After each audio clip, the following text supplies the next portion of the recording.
വാപ്പായി പറയുന്ന സ്വഭാവം നിനക്കുണ്ടോ? പെങ്ങള് മുസ്ലിമാണെന്ന് പറഞ്ഞ് നടക്കുന്ന പെങ്ങള്, ഈ പറയുന്ന ഒരു സ്വഭാവം നിനക്കുണ്ടോ? പൊന്നുമോള് ഉണ്ടെങ്കിൽ നീ അല്ലാഹുവിന്റെ സ്വർഗത്തിന്റെ അവകാശിയാണ്.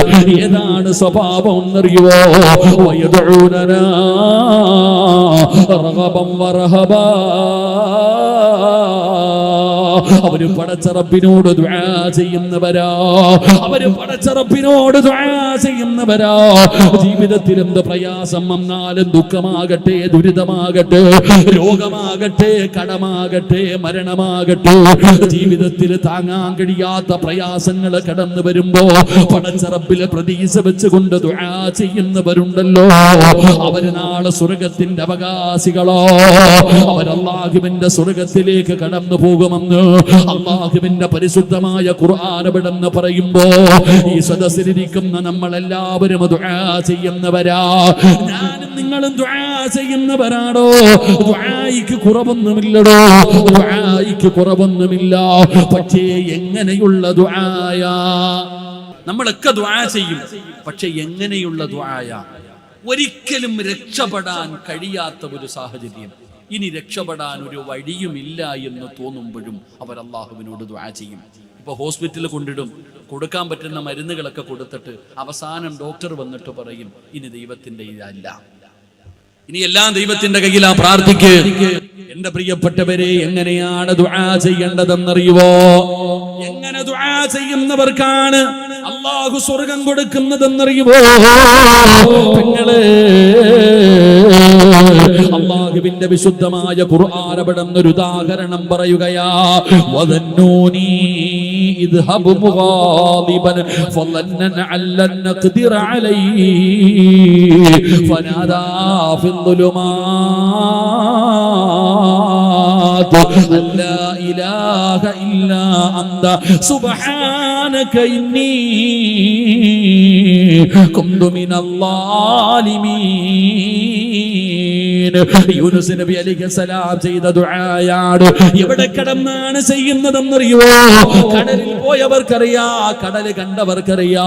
പടച്ചവനെ, കടലിലങ്ങ് ഉൾഭാഗത്തേക്ക് കടന്നു പോകുമ്പോൾ വല്ലാത്ത ആഴമാണ്, കടലിനടിയിൽ വല്ലാത്ത ഇരുളാണ്, കടലിനടിയിൽ വല്ലാത്ത ഇരുളാണ്. പടച്ചവനെ, ആ കടലിൽ വീഴുന്ന ഒരു മനുഷ്യന്റെ അവസ്ഥയെ കുറിച്ച് ചിന്തിക്കണോ എന്ന് പറയുന്ന മീന്, ആ മീന് കടലിന്റെ ഏറ്റവും അടിത്തട്ടിലാണ് ജീവിക്കുന്നത്. ആ തിമിംഗലം എന്ന് പറയുന്ന മീനിന്റെ വയറ്റിലാണ് മഹാനായ യൂനുസ് നബി അലൈഹിസ്സലാം കിടക്കുന്നത്. പടച്ചവനെ, ഇന്ന് നമ്മുടെ ബുദ്ധി കൊണ്ട് ചിന്തിക്കണോ, കടലിന്റെ അടിത്തട്ടിൽ കിടക്കുന്ന തിമിംഗലം എന്ന് പറയുന്ന ഒരു മീനിന്റെ വയറ്റിൽ ഒരു മനുഷ്യൻ പെട്ടുപോയാൽ, മീനിന്റെ വയറ്റിൽ വേണ്ട, വെള്ളത്തിൽ വീണാ രക്ഷപ്പെടുമോ? പടച്ചവനെ, കടലിൽ വീഴുന്ന ഒരു മനുഷ്യൻ എങ്ങനെ രക്ഷപ്പെടാരാ? പിന്നെയല്ലേ ഉൾക്കടലിൽ വീഴുന്നത്, പിന്നെയല്ലേ മീനിന്റെ വയറ്റിൽ കിടക്കുന്നത്. ആ യൂനുസ് നബി അലൈഹിസ്സലാം വനാദാ ഫിദ്ദുലുമാത്, മൂടിയ മീനിന്റെ വയറ്റിൽ കിടന്നിട്ട് യൂനുസ് നബിക്ക് രക്ഷപ്പെടാൻ ഒരു വഴിയുമില്ല, രക്ഷപ്പെടാൻ ഒരു പഴുതുമില്ല. ആ മീനിന്റെ വയറ്റിൽ കിടന്നിട്ടാണ് യൂനുസ് നബി വിളിക്കുന്നു, വനാദാ ഫിദ്ദുലുമാത് ലാ ഇലാഹ ഇല്ലാ അന്ത സുബ്ഹാനക ഇന്നി കുന്തു മിനൽ ളാലിമീൻ. ആമീനിന്റെ വയറ്റിൽ കിടന്നുകൊണ്ട് പടച്ചവനെ വിളിക്കുകയാണ്. എന്റെ പ്രിയപ്പെട്ടവര്, അല്ലാഹ് പറഞ്ഞ മറുപടി എന്തെന്നറിയുവോ? ഫലൗലാ അന്നഹു കാന മിനൽ മുസബ്ബിഹീൻ ലലബിസ ഫീ ബത്നിഹി ഇലാ യൗമി യുബഅസൂൻ. യൂനുസ് നബി എങ്ങാണ് മീനിന്റെ വയറ്റിൽ കിടന്ന് ആ ദുആ ചെയ്തില്ലായിരുന്നെങ്കിൽ, ഖിയാമത്ത് നാൾ വരെ ആ മീനിന്റെ വയറ്റിൽ കിടക്കേണ്ടി വരുമായിരുന്നു എന്ന് അല്ലാഹ്. ആ മീനിന്റെ വയറ്റിനകത്ത് കിടന്നപ്പോഴും രക്ഷപ്പെടാൻ ഒരു വഴിയില്ല. അപ്പോഴും യൂനുസ് നബി അല്ലാഹുവിനോട് പറഞ്ഞു, ലാ ഇലാഹ ഇല്ലാ അന്ത സുബ്ഹാനക ഇന്നി കുന്തു മിനൽ ളാലിമീൻ. ഇങ്ങനെ ദുആ ചെയ്യണം, ഇങ്ങനെ ദുആ ചെയ്യണം. നമുക്ക് അങ്ങനെ ഒരു സ്വഭാവമില്ല. നമുക്ക് എന്തെങ്കിലും വന്നു കഴിഞ്ഞാൽ നിരാശയാടോ. കല്യാണം കഴിഞ്ഞു മക്കളില്ലാത്തവരില്ലേ, ഒരു സഹോദരൻ പറഞ്ഞു 8 വർഷമായി മക്കളില്ലെന്ന്. അള്ളാഹു മക്കളെ കൊടുത്ത് അനുഗ്രഹിക്കുമാറാകട്ടെ. ഇവിടെ നമ്മൾ വിചാരിക്കുന്ന എന്തേ, കൊല്ലങ്ങളായി മക്കളില്ലാതെ നടക്കുന്നവർ, വീടില്ലാതെ നടക്കുന്നവർ, പ്രയാസം കൊണ്ട് അനുഭവപ്പെടുന്നവർ, നമ്മൾ എന്തു പറയുന്നത്, കഴിഞ്ഞു, എല്ലാം അവസാനിച്ചു. ആര് പറഞ്ഞ് അവസാനിച്ചെന്ന്? ആരാ പറഞ്ഞത്? നീ എന്തേ അള്ളാഹുവിൽ പ്രതീക്ഷ വെക്കാത്ത? എന്തേ ഡോക്ടർമാര് പറയും നിനക്ക് കൗണ്ടിങ് ഇല്ല, അല്ലെങ്കിൽ ഗർഭപാത്രമില്ല, പലതും പറയും. നീ എന്തിനാ വിശ്വസിക്കുന്നേ? ഡോക്ടർ ഇല്ലല്ലോ, അള്ളയുണ്ടല്ലോ നിന്റെ കൂടെ. എന്റെ പ്രിയപ്പെട്ട ഉപ്പമാരോട്, ഉമ്മമാരോട്, എന്റെ സഹോദരിമാരോട് ഞാൻ ചോദിക്കുന്നു, മക്കളില്ലാത്ത നിനക്ക് എന്തേ നിരാശ വന്നത്? എന്തേ നിനക്ക് അള്ളാഹ്ക്ക് മക്കളെ തരാൻ കഴിയില്ലേ? നിനക്ക് വീട് തരാൻ കഴിയില്ലേ? നിന്റെ രോഗം മാറ്റാൻ കഴിയില്ലേ? നിന്റെ പ്രയാസം മാറ്റാൻ അള്ളാഹ്ക്ക് കഴിയില്ലേ? അള്ളാഹുവിന് കഴിയും സഹോദര. നീ ദുആ ചെയ്യ്. മക്കളില്ലാതെ കഷ്ടപ്പെടുന്ന എന്റെ പ്രിയപ്പെട്ട ദമ്പതിമാരോട് നിങ്ങൾക്ക് ഞാനൊരു ചരിത്രം പറഞ്ഞു തരാം. എങ്ങനെയാണ് ദുആ ചെയ്യേണ്ടതെന്നറിയോ? പടച്ചവനെ, ഫലസ്തീനിൽ സ്ഥിതി ചെയ്യുന്ന പരിശുദ്ധമായ ബൈത്തുൽ മുഖദ്ദസ് ഉണ്ടല്ലോ, ആ ബൈത്തുൽ മുഖദ്ദസിന്റെ മിഹ്റാബിനകത്ത് മറിയം എന്ന് പറയുന്ന ഒരു ചെറിയ പെൺകുട്ടി കഴിയുകയാണ്. പടച്ചവനെ, ഉമ്മ നേർച്ച ചെയ്തതാണ്. ഈസാ നബി അലൈഹിസ്സലാമിന്റെ ഉമ്മയായ മറിയം ബീബി റളിയല്ലാഹു തആല അൻഹാ ആ പള്ളിയുടെ മിഹ്റാബിനകത്താണ് കഴിയുന്നത്. സക്കരിയാ നബി അലൈഹിസ്സലാമാണ് മറിയമിനെ വളർത്തിയത്. പള്ളിയുടെ മിഹ്റാബിനകത്ത് കഴിയുന്ന മറിയം എന്ന് പറയുന്ന പൊന്നാര മകളുടെ ചാരത്തേക്ക് കടന്നു ചെല്ലുമ്പോ സക്കരിയാ നബി കാണുന്ന കാഴ്ച എന്താ? പടച്ചവനെ, മറിയം പഴം കഴിച്ചു കൊണ്ടിരിക്കുകയാണ്. മറിയം എന്ന് പറയുന്ന 11 വയസ്സിന്റെ താഴെ പ്രായമുള്ള മകളുണ്ടല്ലോ, അവിടുന്ന് പഴം തിന്നുകൊണ്ടിരിക്കുകയാണ്. പടച്ചവനെ, സക്കരിയാ നബിക്ക് അത്ഭുതമായി. കാരണം ഈ പഴം ഈ നാട്ടിൽ പോലും കിട്ടാത്ത സമയമാ, ഫലസ്തീനിൽ പോലും ഈ പഴം കിട്ടാറില്ല. ആ പഴത്തിന്റെ സീസൺ അല്ല. പിന്നെ എങ്ങനെയാണ് പള്ളിയുടെ മിഹ്റാബിനകത്ത് മറിയമിന് പഴം വന്നത്? അതാ മഹാനായ സക്കരിയാ നബി അലൈഹിസ്സലാം അവിടുന്ന് ചോദിക്കുന്നു, മറിയമേ, എവിടെ നിന്നാ മോളെ? ഈ പഴം എവിടെ നിന്നാ മോളെ? മറിയം ബീബി റളിയല്ലാഹു തആല അൻഹ പറയുകയാ, ഖാലതു ഹുവ മിൻ ഇൻദില്ലാഹ്, എനിക്ക് പടച്ച റബ്ബ് തന്നതാ, എനിക്ക് പടച്ച റബ്ബ് തന്നതാ. സീസൺ അല്ലാത്ത സമയത്ത് പള്ളിയുടെ മിഹ്റാബിനകത്തിരിക്കുന്ന മറിയമിന് പഴം കൊടുക്കാൻ അല്ലാഹുവിന് കഴിയുമല്ലോ. പടച്ചവനെ, മറിയം ബീബിയുടെ മറുപടി കേട്ടപ്പോ സക്കരിയാ നബി അലൈഹിസ്സലാം അല്ലാഹുവിനോട് ദുആ ചെയ്യുകയാ. എന്താണ് ദുആ ചെയ്തതെന്നറിയുമോ? ഖാല റബ്ബി ഇന്നി വഹനൽ അദ്മു മിന്നി വസ്തഅല الرأس ശൈബാ വലൻ അകും ബിദുആഇക റബ്ബി ശഖിയാ. സക്കരിയാ നബി അലൈഹിസ്സലാം അല്ലാഹുവിനോട് പറയുകയാ, പടച്ചവരേ, എനിക്ക് മക്കളില്ല തമ്പുരാനെ, എനിക്ക് മക്കളില്ല തമ്പുരാന്. പടച്ചവനെ, സക്കരിയാ നബി അല്ലാഹുവിനോട് പറയുകയാണ്, എനിക്ക് പ്രായമായി പടച്ചവന്, എന്റെ എല്ലുകൾ പൊടിഞ്ഞു തുടങ്ങി പടച്ചവര്, എന്റെ എല്ലുകൾ തോലിൽ നിന്ന് വിട്ടു തുടങ്ങി പടച്ചവര്. ആ പ്രായമുള്ള മനുഷ്യനാണ് പടച്ചവനെ, കൗണ്ടിങ് കുറവായവനാണ്. ഈ വഅദ് കേൾക്കാമെന്ന സഹോദരങ്ങളോട് പറയുകയാ, സക്കരിയാ നബിയുടെ പ്രായം എത്രയാണെന്നറിയുവോ? പടച്ചവനെ, 120-ാമത്തെ വയസ്സിനോട് അടുക്കുകയാണ്. ഏകദേശം 120ഓളം വയസ്സുണ്ട്.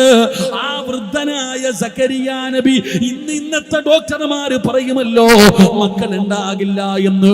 40 കഴിഞ്ഞാൽ, 50 കഴിഞ്ഞാൽ, 60 കഴിഞ്ഞാൽ മക്കൾ ഉണ്ടാകാൻ സാധ്യതയില്ലെന്ന് പറയുമ്പോ 120ഓളം വയസ്സെടുത്തിരുന്ന സക്കരിയാ നബി അല്ലാഹുവോട് പറയുകയാ, പടച്ചവനെ, എനിക്ക് മക്കൾ ഉണ്ടാകാൻ സാധ്യതയില്ല പടച്ചവര്. കാരണം ഞാൻ പ്രായമായി, വൃദ്ധനായി, ഒരുപാട് പടച്ചവനെ, എനിക്ക് ഒരുപാട് ന്യൂനതകളുണ്ട്. എന്നിട്ട് മഹാനായ സക്കരിയാ നബി അല്ലാഹുവോട് പറയുകയാ, അല്ലാഹുവിനോട് പറയുകയാ, കാനത് ഇംറഅതി ആഖിറാ, പടച്ചവനെ, എന്റെ ഭാര്യയ്ക്കും പ്രായമായി തമ്പുരാന്. പെങ്ങളെ, നിനക്ക് നിനക്ക് മനസ്സിലാകുന്ന രീതിയിൽ പറഞ്ഞ മെൻസസ് നിലച്ചു കഴിഞ്ഞു. 40, 50, 55, 60 വയസ്സായാൽ പെണ്ണിന്റെ മെൻസസ് നിലച്ചു കഴിഞ്ഞല്ലോ. പിന്നെ മക്കളുണ്ടാകില്ലല്ലോ. അതുപോലെ എന്റെ ഭാര്യയുടെ അവസ്ഥയും അങ്ങനെയാ പടച്ചവര്. ഞങ്ങൾ രണ്ടുപേരും പ്രായമുള്ളവരാണ് തമ്പുരാന്. മക്കളുണ്ടാകാൻ ഒരു സാധ്യതയുമില്ല അല്ലാ. പക്ഷേ നിനക്ക് കഴിയും തമ്പുരാര്. ഞങ്ങൾക്ക് മക്കളെ തരാ നിനക്ക് കഴിയും തമ്പുരാര്. അതുകൊണ്ട് എനിക്കൊരു മകനെ വേണമല്ലാ. സക്കരിയാ നബി അലൈഹിസ്സലാം പടച്ച റബ്ബിനോട് ദുആ ചെയ്യുമ്പോ പെങ്ങളെ സക്കരിയാ നബി തന്റെ വീട്ടിൽ ചെന്നിട്ട് തന്റെ ഭാര്യയോട് പറഞ്ഞ പെണ്ണ്, നീ പ്രസവിക്കാൻ പോവുകയാണ്, നിനക്കൊരു ആൺകുഞ്ഞ് ജനിക്കാൻ പോവുകയാണ്. സക്കരിയാ നബിയുടെ ഭാര്യ ചോദിച്ചു, അത്രേ പ്രായം ചെന്ന ഞാനോ? പ്രായം ചെന്ന ഞാൻ പ്രസവിക്കാനോ? എടോ 120ഓളം വയസ്സുള്ള സക്കരിയാ നബി അലൈഹിസ്സലാം അല്ലാഹുവോട് പറയുന്നു, എനിക്ക് ആരോഗ്യമില്ല, പ്രശ്നങ്ങളാണ്, ബുദ്ധിമുട്ടാണ്, പ്രായമാണ്, എല്ലാം ശരി, എന്റെ ഭാര്യയും അങ്ങനെ തന്നെയാണ്. പടച്ചോനെ നിനക്ക് കഴിയും എനിക്കൊരു കുഞ്ഞിനെ തരാൻ. അള്ളാഹുവിനോട് ദുആ ചെയ്തു. അള്ളാഹു യഹ്യ എന്ന് പറയുന്ന ഒരു പൊന്നുമോനെ കൊടുത്തു. അള്ളാഹു നമുക്ക് ഈമാൻ നൽകുമാറാകട്ടെ. ഉറക്കെ പറ, അള്ളാഹു ഈമാൻ നൽകുമാറാകട്ടെ. ഈ ദുആയാണ് നമുക്കും വേണ്ടത്. ഇങ്ങനെയാണ് നമ്മളും ദുആ ചെയ്യേണ്ടത്. ഒരിക്കലും കിട്ടില്ല, ഉണ്ടാകില്ല എന്ന് എല്ലാരും കൈയൊഴിയുമ്പോഴും നീ അല്ലാഹുവിൽ പ്രതീക്ഷ വെക്ക്. മഹാനായ ഖലീലുല്ലാഹി ഇബ്രാഹിം നബി അലൈഹിസ്സലാമിനെ പോലെ നമ്രൂദ് എന്ന് പറയുന്ന ഭരണാധികാരി ഭയാനകമായ ഒരു തീക്കുണ്ടാരമുണ്ടാക്കി. ഇബ്രാഹിം നബി അതിനകത്തേക്ക് ഇടാൻ പോകാൻ പോലും പറ്റുന്നില്ല. അത്രയ്ക്കും ഭയാനകമാണ്. അമ്പും വില്ലും തയ്യാറാക്കി ഉയരമുള്ള സ്ഥലത്ത് കയറ്റി നിർത്തിയിരിക്കുകയാണ്. എയ്ത് വിടാൻ പോവുകയാണ്. തീക്കുണ്ടാരത്തിലേക്ക് എയ്ത് വിടാൻ പോവുകയാണ്. അപ്പോഴാണ് വരുന്നത് മുഖറബുൽ അംലാഖ് മലക്ക് ജിബ്രീൽ അലൈഹിസ്സലാം കടന്നു വരികയാണ്. നബിയേ, ഞാൻ രക്ഷപ്പെടുത്താൻ നബിയോ അനുവാദം തന്നാ ഞാൻ സഹായിക്കാം. ഈ തീക്കുണ്ടാരം ഞാൻ അണച്ചു കളയാ, അങ്ങനെ ഞാൻ രക്ഷപ്പെടുത്താ. ഇബ്രാഹിം നബി അലൈഹിസ്സലാമിനോട് ജിബ്രീൽ എന്ന് പറയുന്ന മലക്ക് പറയുമ്പോ ഇബ്രാഹിം നബി പറഞ്ഞു, ജിബ്രീൽ നിന്റെ സഹായം എനിക്ക് വേണ്ട. എന്നെ പടച്ച റബ്ബിനറിയാ എന്നെ രക്ഷപ്പെടുത്താൻ. എന്റെ റബ്ബുണ്ടല്ലോ, ഹസ്ബുനല്ലാഹു നിഅമൽ വകീൽ നിഅമൽ മൗലാ വ നിഅമൻ നസീർ. പടച്ച റബ്ബുണ്ടോ, പടച്ചവനെ. അതാ ഇബ്രാഹിം നബി അലൈഹിസ്സലാം നമ്രൂദിന്റെ തീക്കുണ്ടാരത്തിനകത്ത് നിന്ന് ഖുൽയാനാറുകൂനി ബർദം വസലാമൻ അലാ ഇബ്രാഹിം. ഒരു രോമം പോലും കരിയാതെ മാസങ്ങൾക്ക് ശേഷം ആ തീക്കുണ്ടാരത്തിനകത്ത് നിന്ന് എഴുന്നേറ്റ് വന്നു എന്ന് അല്ലാഹുവിന്റെ വിശുദ്ധമായ ഖുർആൻ പറയുമ്പോ എന്റെ പ്രിയപ്പെട്ടവരെ, അല്ലാഹ് നമ്മുടെ കൂടെയുണ്ടോ? രോഗമാണോ, പ്രയാസമാണോ, കടമാണോ, ദുരിതമാണോ, ജീവിതത്തിൽ എന്ത് പ്രയാസം വന്നാലും പടച്ച റബ്ബിനോട് നീ ചോദിക്കാൻ മടിക്കരുത്. അല്ലാഹു നിന്റെ കൂടെയുണ്ട്, അല്ലാഹു നിന്നെ സഹായിക്കുമെന്നുള്ള ബോധമുണ്ടല്ലോ. ആ വിശ്വാസമാണ് നമുക്ക് വേണ്ടത്. റബ്ബിനോട് ദുആ ചെയ്യൂ. പ്രയാസമുണ്ടാകുമ്പോ ഒരുമിച്ചിരുന്ന് റബ്ബിനോട് കരഞ്ഞുകൊണ്ട് ദുആ ചെയ്യൂ. നിന്റെ വാപ്പ എങ്ങനെ ആയിരുന്നല്ലോ, വാപ്പയ്ക്ക് എന്തെങ്കിലും പ്രയാസം വന്നാ വാപ്പ പടച്ച റബ്ബിന്റെ പള്ളിക്കകത്ത് പോയിരുന്ന് ദുആ ചെയ്യുമായിരുന്നു. അതാ സാമ്പത്തികമായി, മാനസികമായി, ശാരീരികമായി നമ്മുടെ മുൻഗാമികളുടെ ജീവിതത്തിൽ നമ്മുടെ മാതാപിതാക്കള് എന്തെങ്കിലും പ്രയാസം വന്നാ അവര് കള്ളുഷാപ്പിൽ പോകുകയില്ല, റോഡിന്റെ സൈഡിൽ പോകുകയില്ല, കടലോരത്ത് പോയിരിക്കില്ല. അല്ലാഹുവിന്റെ പള്ളിക്കകത്ത് പോയിട്ട് നിസ്കരിച്ചിട്ട് നിന്റെ വാപ്പയിരുന്ന് ദുആ ചെയ്യുമായിരുന്നു. ഉമ്മമാര്, അല്ലാഹുവിന്റെ ഔലിയാക്കന്മാര്, മഹാന്മാര് മഖാമുകളുടെ മുമ്പിൽ പോയിട്ട് അവർ ദുആ ചെയ്യുമായിരുന്നു. അങ്ങനെയാണ് അവർ പരിഹാരം കണ്ടിരുന്നത്. അതുകൊണ്ട് അല്ലാഹുവിന്റെ വിശുദ്ധമായ ഖുർആൻ പറയുകയാ, വയദഊനനാ റഗബൻ വറഹബാ. ഈ ദുആ ചെയ്യുന്ന സ്വഭാവമുണ്ടോ? ഈ ദുആ ചെയ്യുന്ന സ്വഭാവമുണ്ടോ? രക്ഷപ്പെട്ടടോ സഹോദരാ. പെങ്ങളെ, മക്കളില്ലാത്ത ഒരുപാട് പേരുണ്ട്. മക്കളില്ലാതെ സങ്കടപ്പെടുന്നവരുണ്ട്. കച്ചവടം ചെയ്ത് നഷ്ടത്തിലായവരുണ്ട്. ഉസ്താദേ, ജീവിക്കാൻ ഒരു കട തുടങ്ങിയിട്ട് കച്ചവടമില്ലാതെ സങ്കടപ്പെടുന്നവരുണ്ട്, പ്രയാസപ്പെടുന്നവരുണ്ട്. പരിഹാരം വേണോ? പരിഹാരം വേണോ? 5 നയാ പൈസയുടെ ചെലവില്ലാത്ത പരിഹാരം പറഞ്ഞു തരട്ടെ. സമാധാനമുള്ള ജീവിതം വേണോ? സന്തോഷമുള്ള ജീവിതം വേണോ? ജീവിതത്തിൽ ബറക്കത്ത് വേണോ? മക്കളില്ലാത്ത പെങ്ങള്, നിനക്ക് മക്കളെ വേണോ? അല്ല പറയുകയാ മരുന്ന്. അല്ല പറഞ്ഞു തരുന്നുണ്ട് മരുന്ന്. ഖുർആനിലില്ലാത്ത മരുന്നില്ലല്ലോ. ജീവിതത്തിൽ പ്രയാസപ്പെടുന്നവരെ അല്ലാഹു പറഞ്ഞു തരികയാണ് നിനക്കുള്ള മരുന്ന്. കട തുടങ്ങിയിട്ട് കച്ചവടമില്ലാത്തവരുണ്ടല്ലോ, പ്രയാസപ്പെടുന്നവരുണ്ടല്ലോ, മക്കളില്ലാത്തവരുണ്ടല്ലോ. ഉസ്താദ്, തങ്ങൾ ദുആ ചെയ്തു വെള്ളമില്ല എന്ന്. എൻ്റെ പ്രിയപ്പെട്ട സഹോദരങ്ങളെ, പരിഹാരം ഞാൻ പറഞ്ഞു തരാം. അള്ളാഹു നമുക്ക് ഈമാൻ നൽകുമാറാകട്ടെ. അള്ളാഹുവിന്റെ വിശുദ്ധമായ ഖുർആൻ പറയുകയാണ്, ഇന്നഹും കാനൂ യുസാരിഊന ഫിൽ ഖൈറാത്ത് വയദഊനനാ റഗബൻ വറഹബാ വകാനൂ ലനാ ഖാശീൻ. മൂന്നാമത്തെ ഗുണമെന്തെന്നറിയുവോ? മൂന്നാമത്തെ നല്ല ഗുണമെന്തെന്നറിയുവോ? അവർക്ക് അല്ലാഹുവിനെ വല്ലാത്ത പേടിയാണ്. ഈ സദസ്സിലിരിക്കുന്നവരിൽ, ഈ വഅദ കേൾക്കാൻ വന്നിരിക്കുന്നവരിൽ ആർക്കെങ്കിലും അല്ലാഹുവിനെ പേടിയുണ്ടോ? പടച്ച റബ്ബിനെ ഭയമുള്ള ആരെങ്കിലും ഉണ്ടോ? എന്റെ പ്രിയപ്പെട്ടവരെ, അല്ലാഹുവിനെ ഭയന്ന് ജീവിക്കുന്നവരാണോ? നിനക്ക് സ്വർഗമുണ്ടെന്ന് പരിശുദ്ധമായ ഖുർആൻ എവിടെന്ന് പറയുമ്പോ, എന്റെ പ്രിയപ്പെട്ടവരെ, നമ്മളിൽ ആർക്കാ അല്ലാഹുവിനെ പേടിയുള്ളത്? അല്ലാഹുവിനെ പേടിയുള്ളവരാരാടോ? അല്ലാഹുവിനെ പേടിയുണ്ടായിരുന്നെങ്കിൽ നമ്മുടെ സ്വഭാവം ഇങ്ങനെ ആകില്ലായിരുന്നു. നമ്മൾ തോന്നിവാസികളെ പോലെ നടക്കില്ലായിരുന്നു. പടച്ചവനെ, കള്ള് കുടിക്കുകയാ, കഞ്ചാവടിക്കുകയാ, മയക്കുമരുന്ന് ഉപയോഗിക്കുകയാ.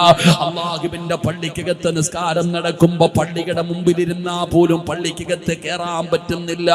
പടച്ചവനെ, ആണാകട്ടെ പെണ്ണാകട്ടെ, എവിടുന്ന് കിട്ടുന്നു തിന്നണം, കുടിക്കണം, സുഖിക്കണം, ആസ്വദിക്കണം, ഈ ചിന്തയല്ലാതെ മറ്റൊന്നുമില്ലല്ലോ. എല്ലാവരും പടച്ചവനെ ആഘോഷമാണ്, ആഘോഷമാണ്. എല്ലാവരും അടിച്ചു പൊടിക്കലിന്റെ പുറകിലാണ്. അല്ലാഹയെ കുറിച്ച് ആർക്കും ചിന്തയില്ലടോ. മരണവും ഖബറും നരകവും പരലോകവും സിറാത്തും മീസാനുമൊക്കെ, ഇതല്ലാതെ വേറെ ഒന്നുമില്ലേ ഉസ്താദ്? നിങ്ങളൊക്കെ എന്തിനാ സ്വപ്നലോകത്ത് ജീവിക്കുന്നത്? ഇന്നത്തെ യുവതലമുറ ചോദിക്കുകയാ, ജീവിതം ആസ്വദിക്കാനുള്ളതാണ്. ഉസ്താദേ, നിങ്ങളൊക്കെ എത്ര വഅദ് പറഞ്ഞിട്ടും കാര്യമില്ല. ഞങ്ങൾ ഇങ്ങനെയാണ്, ഞങ്ങളുടെ സ്വഭാവം ഇങ്ങനെയാണ്, ഞങ്ങൾ മാറൂല. ഇതൊക്കെ പ്രായമുള്ളവരോട് ചെന്ന് പറ എന്ന് പറഞ്ഞ് കളിയാക്കുന്ന ചെറുപ്പക്കാരാ,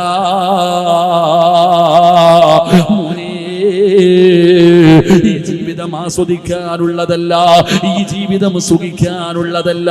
നീ എന്ത് ധൈര്യത്തിലാ ചെറുപ്പക്കാരാ? പടച്ചവനെ, പണ്ടുള്ളവർക്ക് കണ്ണതാ ഒരു ബീഡി വലിക്കാ പേടിയാടോ?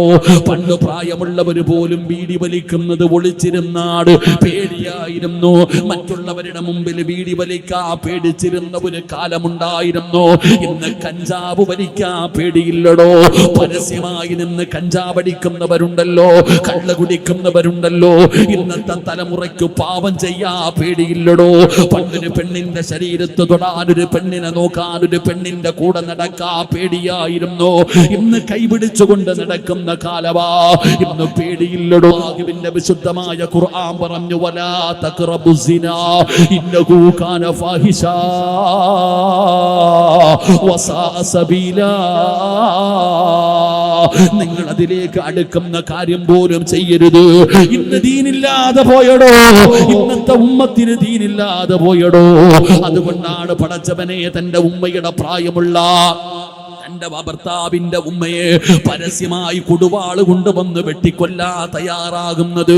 പടച്ചവനെ, കാമുകിയുമായി ശാരീരികമായി ബന്ധപ്പെട്ട് തനിക്കുണ്ടായ കുഞ്ഞിനെ ജീവനോട് ആ ചോര പൈതലിനെ കൊല്ലാൻ തോന്നിയല്ലോ. പടച്ചവനെ, പിഞ്ചു കുഞ്ഞുങ്ങൾ കുഞ്ഞുങ്ങളെ കൊല്ലാ തോന്നുന്നുണ്ടല്ലോ. തന്റെ മുട്ടുകാല് കൊണ്ട് ജനിച്ചത് മുതൽ അതാ അവസരം കാത്തു കിടന്ന് അള്ളാഹു തന്ന കുഞ്ഞിനെ തന്റെ മുട്ടുകാല് കൊണ്ട് ഞെരുക്കി കൊല്ലാൻ ഇന്നത്തെ തലമുറ തയ്യാറാകുന്നതിന്റെ കാരണം എന്തടോ? എന്റെ പ്രിയപ്പെട്ടവരെ, എല്ലാവർക്കും പണം മതിയടോ. ഇന്നത്തെ യുവതലമുറയുടെ കൺസെപ്റ്റ് എന്തെന്നറിയുമോ? അവർക്ക് പണം മതി. പണമുണ്ടെങ്കിലേ ജീവിക്കാൻ പറ്റൂ. പണമുണ്ടാക്കാൻ ഏതു വഴിയും അവര് ചെയ്യുമടോ. അതാ പടച്ചവനെ, പണമുണ്ടാക്കാനാണ് ഞങ്ങളുടെ പരിസരത്ത് അതാ ഒരു ചെറിയ മകളെ തട്ടിക്കൊണ്ടുപോയത് 10 ലക്ഷം രൂപയ്ക്ക് വേണ്ടിയാ. പടച്ചവനെ, കുഞ്ഞുങ്ങളെ തട്ടിക്കൊണ്ടുപോയത് പണത്തിന് വേണ്ടിയാ. പടച്ചവനെ, ഇന്ന് രാവിലെ പത്രം വായിച്ചവരാട് തിരുവനന്തപുരത്ത് പടച്ചവനെ വിദ്യാഭ്യാസമുള്ള ഒരു ഡോക്ടർ ആത്മഹത്യ ചെയ്യുകയാണ്. എന്തിനാ ചെയ്തതെന്നറിയുമോ? 50 ലക്ഷം രൂപയും 50 പവനും കാറും കൊടുത്തിട്ട് മതിയാകുന്നില്ലടോ. ആർത്തിയാടോ, പണം മതിയടോ, പണം മതിയടോ, പണം മതിയടോ. ഇന്ന് പണത്തിന് വേണ്ടി ജീവിക്കുകയാണ്. ഇന്നത്തെ യുവതലമുറയ്ക്ക് പണം മതി. അതിനു വേണ്ടി ഏത് വൃത്തികേടുകളും ചെയ്യുകയാണ്. കഞ്ചാവ് കച്ചവടം ചെയ്താൽ പെട്ടെന്ന് പണക്കാരനാകാൻ പറ്റുമല്ലോ. മയക്കുമരുന്ന് കച്ചവടം നടത്തി പെട്ടെന്ന് പണക്കാരനാകാനുള്ള വഴി നോക്കുകയാണ്. സ്വർണ്ണക്കടത്തിൽ നടത്തിയിട്ട് പെട്ടെന്ന് പണക്കാരനാകാൻ വഴി നോക്കുകയാണ്. പടച്ചവനെ, കൊട്ടേഷൻ നടത്തിയിട്ട് പണമുണ്ടാക്കാൻ നടക്കുകയാണ്. ബ്ലാക്ക് മെയിൽ ചെയ്തിട്ട് പെട്ടെന്ന് പണമുണ്ടാക്കാൻ നടക്കുകയാണ്. എല്ലാവർക്കും പണം മതിയടോ. പണത്തിന് വേണ്ടിയാണ്. പണമുണ്ടെങ്കിലേ ജീവിക്കാൻ പറ്റൂ എന്ന് ഇന്നത്തെ യുവതലമുറ പഠിച്ചിരിക്കുകയാ. ഇല്ല സഹോദരാ, ഇല്ല സഹോദരാ. എന്റെ പ്രിയപ്പെട്ടവരോട് പറയുന്നു, ഇനിയുള്ള കാലത്ത് ജീവിക്കണമെങ്കിൽ അള്ളാഹുവിനെ ഭയം വേണം, അള്ളാഹുവിനെ പേടി വേണം. അള്ളാഹിനെ പേടിയില്ലാതെ ഒരാൾക്കും ജീവിക്കാൻ കഴിയില്ല. എന്റെ പ്രിയപ്പെട്ടവരെ, ദീനാണ് വേണ്ടത്. പടച്ചറപ്പിന് ഭയമുണ്ടാകണം. വാപ്പയ്ക്കുണ്ടാകണം, ഉമ്മയ്ക്കുണ്ടാകണം, ഭാര്യയ്ക്കുണ്ടാകണം, മക്കൾക്കുണ്ടാകണം. പടച്ചവനെ, പണ്ടങ്ങനെയാണ്.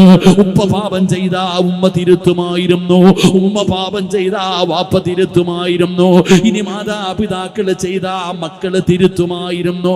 അങ്ങനെ ദീനീ ബോധമുണ്ടായിരുന്ന ഒരു കാലഘട്ടമുണ്ടായിരുന്നു. ഇന്നില്ലടോ. ഇന്ന് കുടുംബത്തിൽ ദീനില്ലടോ. ഒരു വാപ്പയും തന്റെ മക്കൾക്ക് മാതൃകയാകുന്നില്ല.